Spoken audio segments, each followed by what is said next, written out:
ہمارے ہاں ایک تصور رکھا جاتا ہے، پایا جاتا ہے جی، روب کے ساتھ رہنا چاہیے علماء کو اور ڈانٹنا چاہیے لوگوں کو.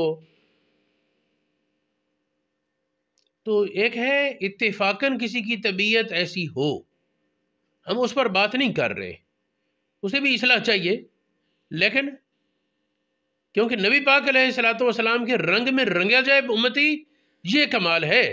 اور اگر اپنے رنگ میں رنگا رہے اور نبی کا رنگ اس پر نہ چڑھے، نہ نظر آئے، تو پھر یہ ناقص ہے، یہ کمال کو نہیں پہنچا. اور نبی پاک کے رنگ میں جب رنگا جائے تو پھر طبیعت میں نرمی بھی ہوگی، شفقت بھی ہوگی، اور اللہ رب العالمین کے باغیوں کے خلاف، دشمنوں کے خلاف سختی بھی ہوگی. اللہ رب العالمین کا پورا فرما بردار بندہ بن جائے تو رحماء بینہم، ایمانداروں کے لیے رحم کرنے والے، اور کافروں کے بھی جو سرغنے ان کے بارے، ان پر سختی. اور باقی کفار، بلکہ اصل تو یہ ہے کہ پوری انسانیت کے لیے نرم دلی، ان کے لیے خیر خواہی، اور انسان کی خیر خواہی اسی میں ہے کہ دوسروں کی ہدایت کی کوشش کرے. یہ جملہ ممکن ہے بعض لوگوں کو ناگوار گزرے کہ صرف مسلمان کے بجائے میں نے کہہ دیا تمام انسانوں کے لیے خیر خواہی. تو سوچیں، اگر حضور علیہ الصلوۃ والسلام تمام انسانوں کی خیر خواہی کی کوشش نہ کرتے تو شاید چند لوگوں سے زیادہ مسلمان ہی ہونا ہوتے. پھر تو یہ تھا نا، جو خود آ کر مسلمان ہو جاتا ہو جاتا. نبی پاک علیہ الصلوۃ والسلام کو اپنی جان مشقتوں میں ڈال کر، دن رات کی تکالیف برداشت کر کے، کبھی اکیلے میں سمجھانا، کبھی اجتماع میں سمجھانا، اور دوسروں کی بدتمیزی کو کھلے دل سے برداشت کرتے ہوئے ان کی خیر خواہی کی کوشش کرتے رہے، یہاں تک کہ اللہ رب العالمین نے آپ کے مخالفین کو آپ کی اطاعت کی طرف پلٹا دیا، اور ان بے ہدایتوں کو اللہ پاک نے ہدایت عطا فرما دی نبی پاک کی برکت سے. سوچیں، حضور علیہ الصلوۃ والسلام نے فرمایا ارحموا من فی الارض، ان پر رحم کرو جو زمین میں ہیں. یہ نہیں فرمایا کہ صرف اہل اسلام پر رحم کرو. ارحموا من فی الارض، جو زمین میں ہیں سب پر رحم کرو. یرحمکم من فی السماء، اللہ رب العالمین تم پر رحم فرمائے گا. یہ حدیث سنن ابو داود شریف میں موجود ہے، مصابیح السنہ میں موجود ہے، مسند احمد بن حنبل میں ہے، شعب الایمان میں ہے، ترمذی شریف میں ہے، اور سنن بہقی میں ہے. عبداللہ بن عمر بن عاص رضی اللہ عنہما سے یہ حدیث روایت ہے، مرفوع، نبی پاک کا فرمان ہے. پھر ایک اور حدیث ہے، حضور علیہ السلام نے فرمایا من لا یرحم لا یرحم، جو کسی پر رحم نہیں کرتا اس پر رحم نہیں کیا جاتا. یہ بھی عام ہے نا، یعنی شفقت، رحم، یہ کفار کے لیے بھی ہو، محبت ان کے لیے نہیں. جب تک کوئی کافر ہے اس پر شفقت تو ہو، اس کے لیے رحم تو ہو، محبت نہیں. محبت کب آئے؟ جب وہ اسلام لے آئے، جب وہ رسول اللہ صلی اللہ علیہ وسلم کے دامن سے وابستہ ہو جائے. دل با محبوب حجازی بستائیم، زان سبب با یک دیگر پیوستائیم. نبی پاک علیہ الصلوۃ والسلام کے تعلق کو محبت کی بنیاد بنائے. جو نبی پاک کا ہے اس سے محبت، جو نبی پاک کا نہیں اس سے محبت نہیں. جو نبی پاک کا باغی اور دشمن ہے اس سے عداوت پالے، اور جو حضور علیہ الصلوۃ والسلام کی اطاعت گزار ہے اس سے محبت رکھے. حضور علیہ السلام نے جہاں محبت کا حکم دیا وہاں محبت کرے، جہاں نفرت کا حکم دیا وہاں نفرت کرے، جہاں خاموشی کا حکم دیا وہاں خاموشی، اور جہاں بولنے کا حکم دیا وہاں بولے. یہ حدیث من لا یرحم لا یرحم والی، یہ حدیث بخاری شریف میں ہے، مسلم شریف میں، سنن ابو داود شریف میں، جامع ترمذی میں، ابن حبان میں، مصنف عبد الرزاق میں، مصنف ابن ابی شیبہ میں، مسند احمد بن حنبل میں، مسند بزار میں، مسند ابو یعلا میں، شرح معانی الاثار میں، طبرانی کبیر میں، اور 20 کتابوں میں موجود ہے. یہ حدیث حضرت ابو ہریرہ، حضرت جابر بن عبداللہ، حضرت جریر اور حضرت عبداللہ ابن عمر رضی اللہ عنہما سے میرے سامنے موجود ہے. سب پر رحم کا حکم ہے. من فی الارض، جو زمین میں ہے سب پر رحم. ہاں، رحم کا مطلب یہ ہے اس کی خیر خواہی، اس کا بھلا چاہنا. جس طرح کپڑا میلا ہو اور اس کی میل پختہ ہو تو میل دور کرنے کے لیے لکڑی سے پیٹتے بھی ہیں، وہ کپڑے سے دشمنی نہیں، نفرت نہیں، شفقت ہے، لیکن طریقہ یہ ہے کہ کپڑا کام کا ہو جائے، اس کے عیب دور ہو جائیں۔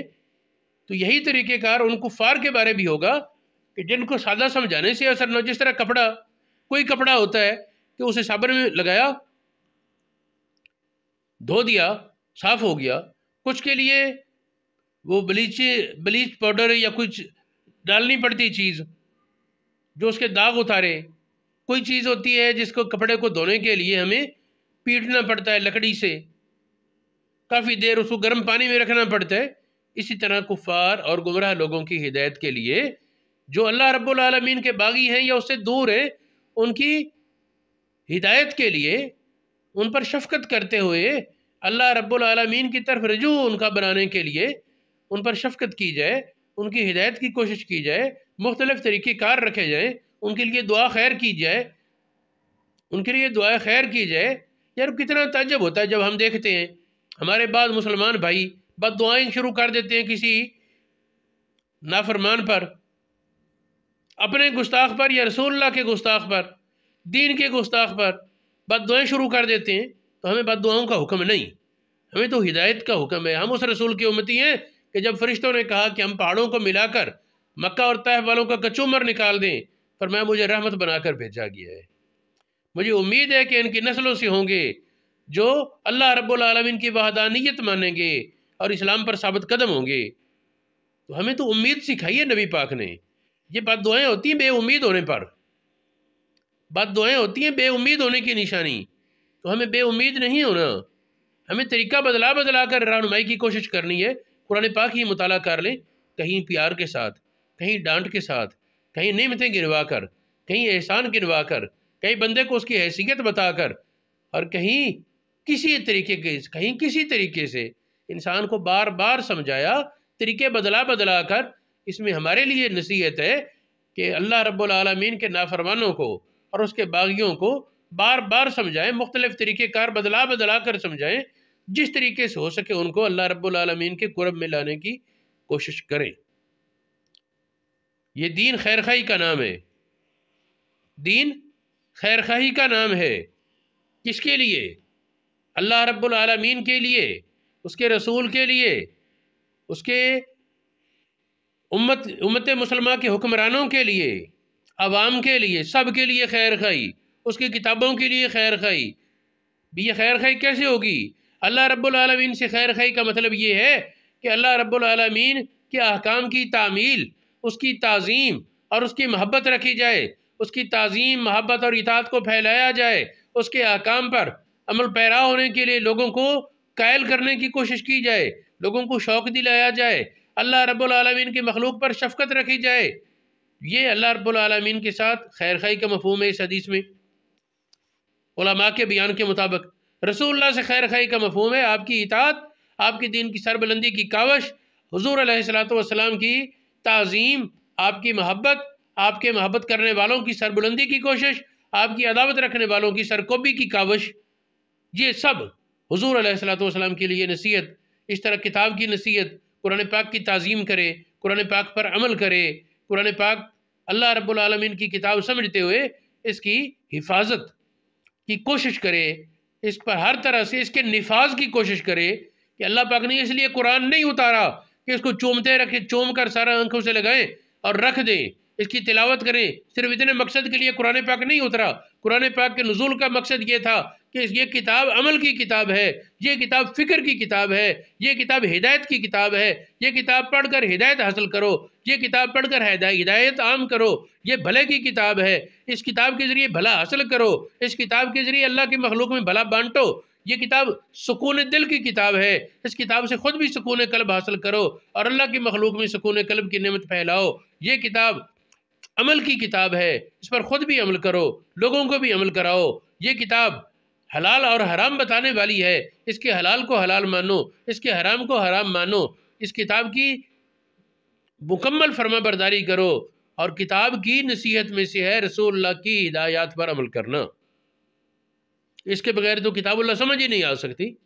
اسی طرح حکمرانوں کی خیر خواہی، جو اچھا کریں اس کی تائید کرو، جو برا کریں اس میں انہیں روکو.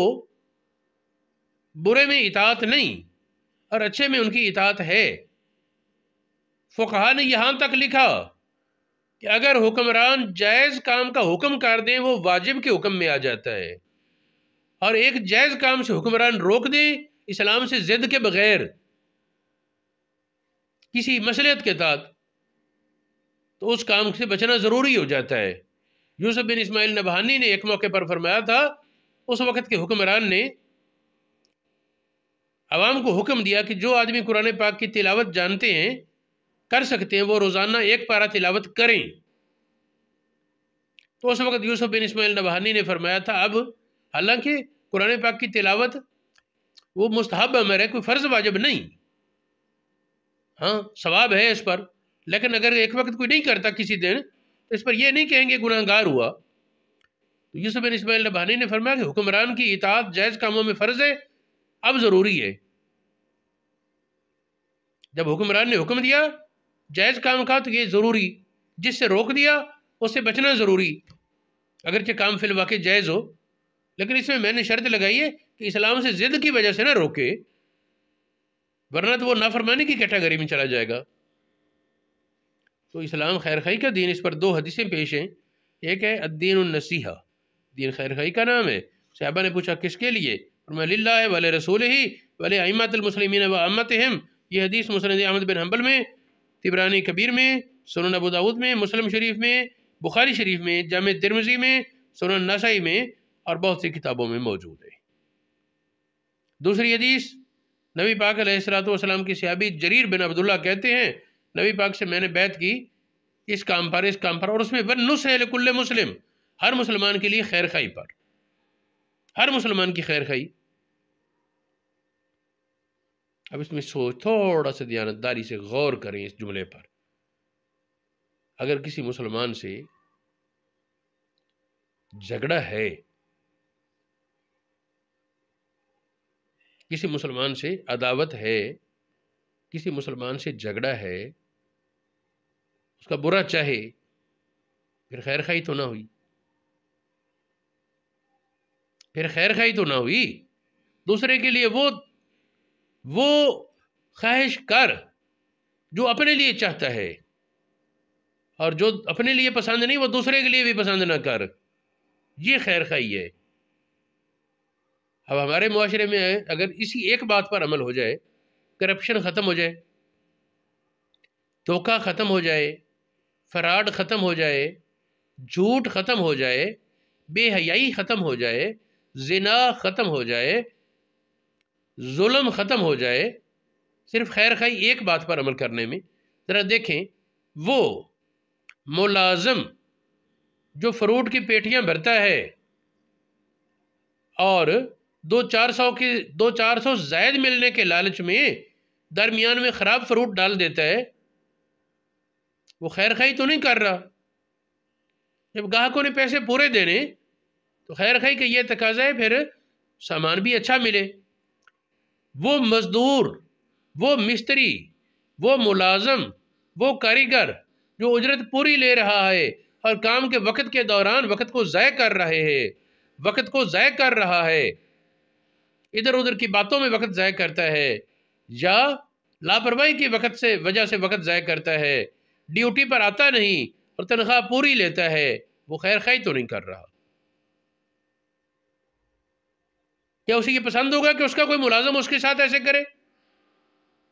وہ مستری جو اس طرح داؤ لگاتا ہے اپنے کسٹمر سے، اپنے کام لینے والوں سے، وہ پسند کرے گا کہ وہ خود کام کروائے اور اس طریقے وہ اس کے مستری اور اس کے کاریگر آوارہ گردی کریں، ہاتھوں پر ہاتھ رکھ کر بیٹھے رہیں، ڈرامے دیکھیں یا ادھر ادھر کی باتیں کرتے رہیں، اینٹ رکھی اٹھائی.